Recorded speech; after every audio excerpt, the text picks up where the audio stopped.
and welcome back to the Entrepreneurial Edge. I'm your host Michelle Darwala, and today I'm super excited to have with me Mr. Anuraj Soni, a leader who spent over 30 years driving innovation at the crossroads of finance and technology. From his early days at Goldman Sachs and Bank of America to leading global teams at Genpact mentoring startups today, he's seen the world of financial services evolve firsthand. His journey reflects what it truly means to lead with vision and impact. Welcome to the podcast, sir. Thank you so much. You've worked across some of the biggest names in finance and technology like Goldman Sachs, Bank of America, Genpact, and more. Looking back, what key experiences shaped your leadership the most? Yeah, first of all, it's a great question. Every organization has contributed in some shape or form in the personality development. Goldman was all about the art of getting things done. Bank of America was all about collaborating with as many people around you. It's almost like a village coming together to deliver something. Then when I worked at Headstrong, what I learned was how do you scale up an organization which was literally a $40 million organization to a $250 million organization. I do believe that different experiences shape different parts of your personality. That sounds so amazing. I really like how you've, each company's culture is what shaped your leadership style. And I think I especially love the Bank of America example of the village of people coming together. I think that stood out a lot to me. So how did you transition from a traditional financial role to now being in technology-driven roles? Was there like a particular eureka or an aha moment that, oh, this is where I need to enter, this is how I need to transition? Yeah, come to think of it, if you look at the 70s and the 80s, other than of course space exploration that required huge technology, the other industry that consumed most technology was financial services. I think early 80s people figured out they could leverage the price arbitrage to make money. And that meant using more and more computers to be able to do that.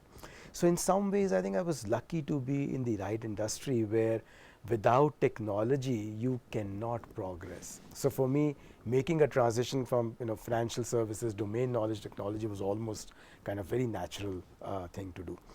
I also believe in some ways, it's given me a little bit of an advantage as well. What we see today in the AI world is about bringing domain and technology together. Something which most financial services professionals kind of know how to do it because they've been part of the right industry for ages. So I think I've just been lucky. But I think you also made great advantage of the opportunities that you had. So of course luck plays into it, but you were smart enough to capture the market at that time. So I think that's something we can all learn from.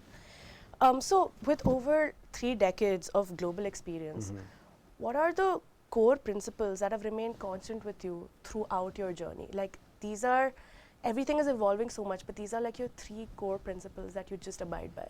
Yeah, stay ahead of what's coming your way, be proactive. I can never underestimate the value of both. Even today when AI is dramatically changing everything around us, I do sit and I do encourage to do the same, which is visualize how it is going to impact them, how it's going to impact people, how it's going to impact industry around them, and therefore get more proactive to adapt to that change. I think one thing I've learned is that sooner you open your mind to change, the better you are prepared to face it, right? And that's something which has stood platinum to me all these years. I think that's like golden words, because if you don't have your skin in the game, you will not be able to move forward, and always being open to learning. And this is one of Plaksha's own motto, where we are reimagining learning and reinventing everything. So the willingness to keep learning, I think, is extremely important. Absolutely. And that's what's helped you go forward, and I hope everyone also takes that lesson. So you spoke about how you have to learn how AI is so fast paced. So what do you think are some of the drawbacks or the sort of mistakes that people make when trying to adopt AI into their firms? So look, in the last 24 months or so, there's been a huge race to adopt AI. Yeah. And I do believe that wherever I've seen the efforts fail, in most cases it is because people are largely trying to check the boxes and handle the optics of AI. But individuals and organizations who've really stepped back and looked at what is that they need and how AI can help transform those needs are the ones who've actually truly transformed themselves. So what I mean to say is that today all the CXOs are busy impressing the boards about how fast they're able to adopt AI, whereas CXOs should be focused on what is the real business problem that they need to solve without the optics of having solved it first. And I think that's, to me, is something that has to change if we really want to get value out of AI. So no wonder, like most technologies, it always starts with the hype. Yeah. It always starts with several failures before you begin to see the success. I think we probably are stepping into that time now where we should see a lot more success than failures. Right. So what I'm understanding from you is that firms should not just adopt AI for the sake of adopting Yeah. AI for the hype. They should actually like take a step back and take a holistic view Yes. of how AI can be an actual aid to their company rather than just a fancy Absolutely. gizmo to like Yes. put them up out there. Yeah. Yeah, I think that makes so much sense. So coming to your startup mentoring, you've mentored countless number of startups.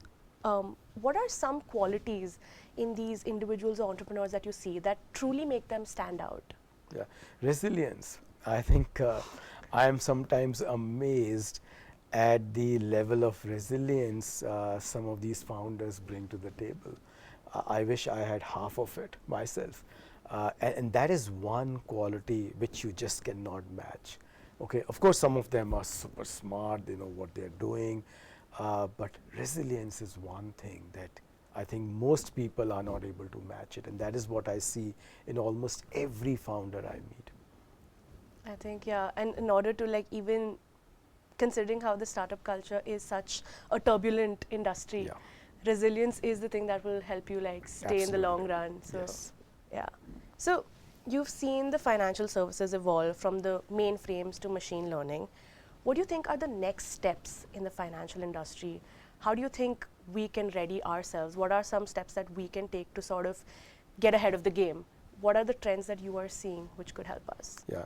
So look, the entire world, as I mentioned, is getting disrupted with AI, and how we are adopting AI is more incremental in nature, where we're trying to automate using AI. The startups which are coming today in the financial services world are not automating, they are reimagining the flows, right? So you're going to see a lot of roles getting collapsed, you're going to see a lot of new roles getting created. You're going to see the entire industry, the way it operates today versus going to operate tomorrow, is going to change. You would have seen the rise of digital banks about a decade or 2 decades back, right? I mean, the kind of interest rates they offered was a lot more than interest rate offers by traditional bank. Right. Why? Because they built the entire bank on the foundation of technology versus traditional banks which were built on different foundations. You're going to see the same behavior. You're going to see credit becoming cheaper. You're going to see services going up dramatically. You're going to see the level of issues and errors getting reduced. You're going to see the overall customer experience improving in the entire financial service industry. So today you have access to almost every service at your fingertip without even stepping out. Now imagine that improving 100x. That's the kind of a change we're going to see. Yeah, I think it's already booming so quickly, like especially with all these new age banks, as you said, the digital banks, they are also now focusing more on Gen Z centric approaches, where the traditional banks are sort of lacking in that aspect. So I feel like that's one of my insights which I had when I was just looking at how the trends could go about. So before we conclude, I'd love to ask you a question. Being a college student myself, I think it's a very important question to me. If you could go back to your college years, what is some piece of advice that you would give yourself? I guess I would start sitting on the front desks. Okay. At the hindsight, I wish I had done that more. Okay. And one thing I noticed why, because the level of attention that you have when you're sitting in the front is exponentially higher and better than when sitting at the back. There are a lot more distractions. That is one change I would love to do. So you were a backbencher, I think I was a mid and a backbencher, yes. but you turned out great. So I think even backbenchers have hope. I could have done probably better. Thank you so much, No sir. problem. It was lovely having this conversation Pleasure. with you.